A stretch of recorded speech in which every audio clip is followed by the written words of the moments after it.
Níger tem novo primeiro-ministro nomeado pelos líderes do golpe militar que se recusaram a receber missão de negociação da ONU, da CEDEAO e da União Africana. Inundações, estradas cortadas e casas danificadas. Ao contrário do que acontece no sul, o norte da Europa é atingido por fortes tempestades. 2 mísseis russos fazem pelo menos 7 mortos em edifício da região de Kharkiv. Crianças e socorristas estão entre as vítimas. França e Colômbia carimbam um passaporte para os quartos de final do Mundial Feminino de Futebol.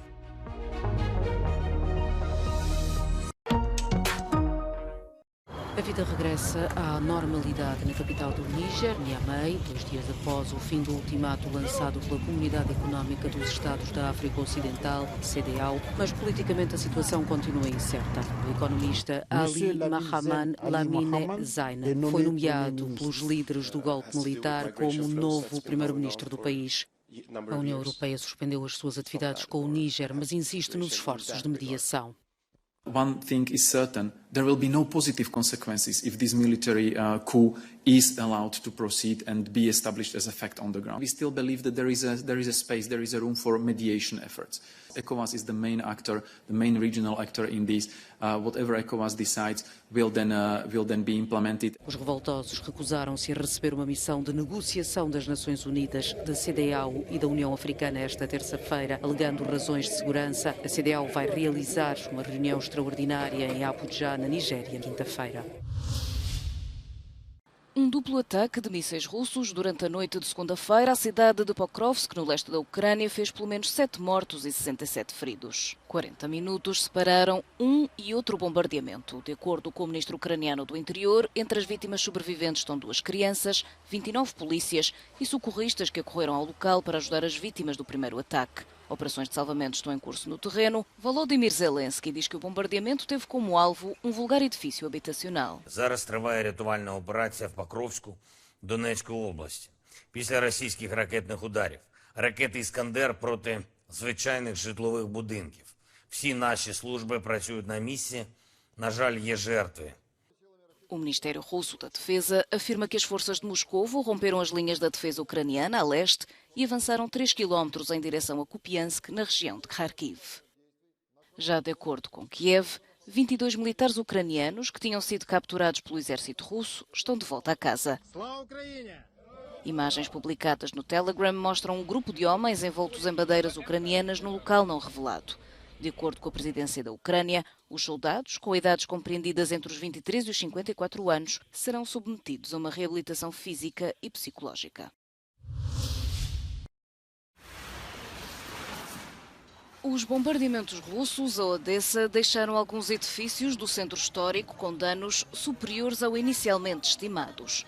A conclusão, ainda preliminar, foi anunciada esta segunda-feira pela representante da Unesco na Ucrânia. Uma equipa da Agência das Nações Unidas esteve na cidade entre 29 de julho e 1 de agosto para avaliar mais de 50 edifícios. From the visit, is it clear that the magnitude of the impact on the historic city center is wider than what initially expected? Entre os monumentos mais danificados pelos mísseis russos estão a Catedral da Transfiguração, a Casa dos Cientistas e o Museu de Literatura de Odessa. A Unesco vai pedir financiamento urgente para apoiar trabalhos essenciais à melhoria da proteção do centro histórico da cidade.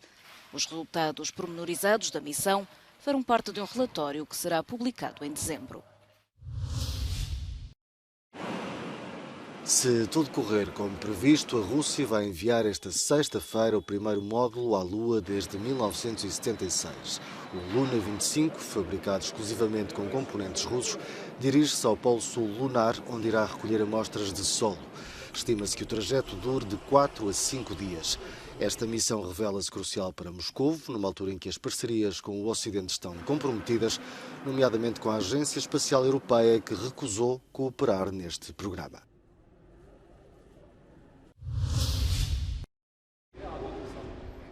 Nunca houve um mês como julho passado, pelo menos não em termos de temperaturas. Foi o mês mais quente de sempre desde que há registros, anunciou o Serviço Europeu de Monitorização Copérnicos, e os números estão aí para o provar. A temperatura média foi 0,33 graus mais elevada do que os 16,63 sentidos em julho de 2019, que possuía o anterior recorde, e 1,5 grau acima dos níveis pré-industriais. Um cenário que levou António Guterres, o secretário-geral da ONU, a declarar que a humanidade já não enfrenta o aquecimento global, mas sim a ebulição mundial. A temperatura dos oceanos também suplantou em julho tudo o que já foi visto, uma média de praticamente 21 graus. A diretora adjunta do Copérnicos, Samantha Burgess, afirma que estes recordes têm consequências desastrosas para as pessoas e para o planeta, e 2023 ainda não chegou ao fim.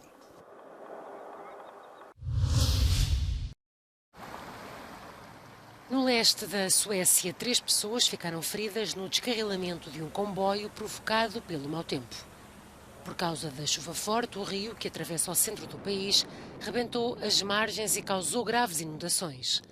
Dezenas de pessoas tiveram de abandonar as casas. O mesmo aconteceu na vizinha Noruega, onde a tempestade Hans obrigou ao cancelamento de voos e ao corte de estradas. Vi er spesielt oppmerksomme på soner i bygda som skredutsatt for jordskred. Så der følger vi med. Vanskelig å sikre seg mot, men vi er nå I hvert fall på alerten her.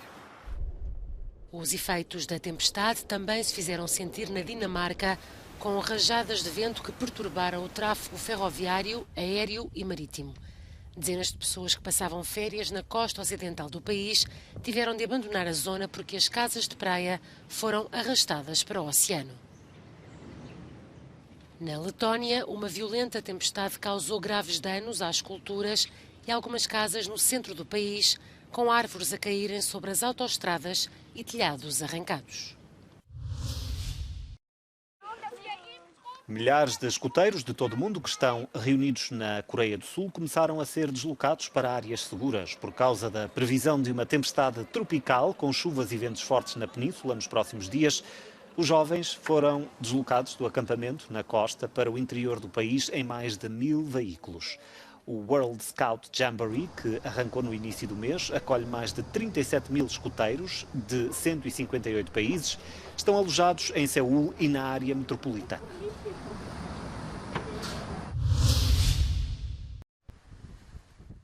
A União Europeia reafirmou o apoio à independência da Geórgia 15 anos após a guerra com a Rússia. O país, invadido em 2008, viu o exército ser derrotado em 5 dias pelas forças de Moscovo, que ainda hoje ocupam 1/5 do território. Შვიდში ჩავერთეთ უკვე ღამის 12 საათზე. საარტილერიო დახმარება გამოუჩინეთ ჩვენ ბიჭებს. თვალებიდან რომ დღესაც არ ამოდის ის კადრები იქ რაც ხდებოდა. იმ ჯარისკაცების დაღუპვები, სამოქალაქო პირების დაღუპვები. Bruxelas também condena a presença militar russa em Abkházia e na Ossétia do Sul. A União Europeia defende que nas 2 regiões separatistas, Moscou está a violar o direito internacional e os compromissos assumidos em agosto de 2008 para pôr termo ao conflito.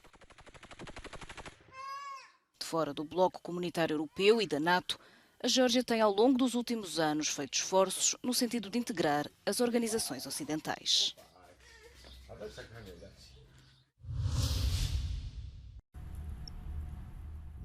Em julho, as exportações da China caíram para 256,4 mil milhões de euros, 14,5% menos em comparação com o igual período do ano passado. Uma quebra que se soma à descida já registada também no mês anterior. Más notícias para o Partido Comunista Chinês, sob pressão crescente para inverter a recessão económica. Segundo dados da alfândega chinesa, as importações também caíram 12,4% num sinal de fraca procura interna depois da perda registada no mês anterior.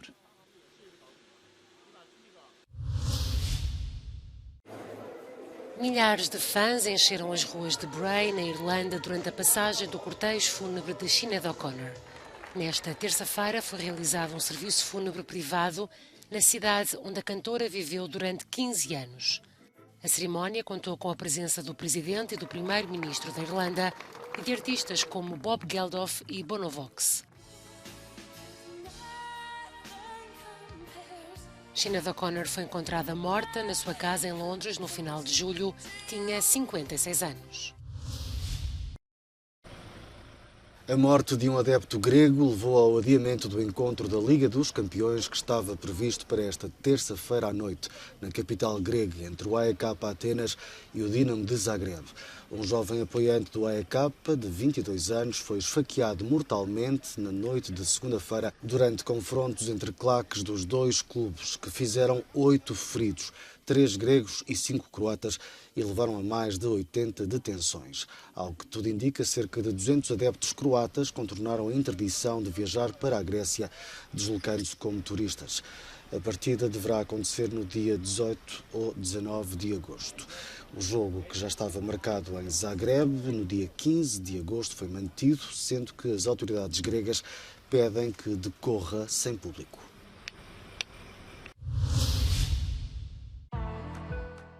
França e Colômbia são as equipas que vão defrontar a Austrália e Inglaterra, respectivamente, nos quartos de final do Mundial Feminino de Futebol, no sábado. As gaulesas impuseram-se sem discussão às marroquinas. O encontro terminou com 4 golos das francesas. Le Sommer, avançada do Olympique Lyonnais, brilhou e bisou ao marcar os 2 últimos.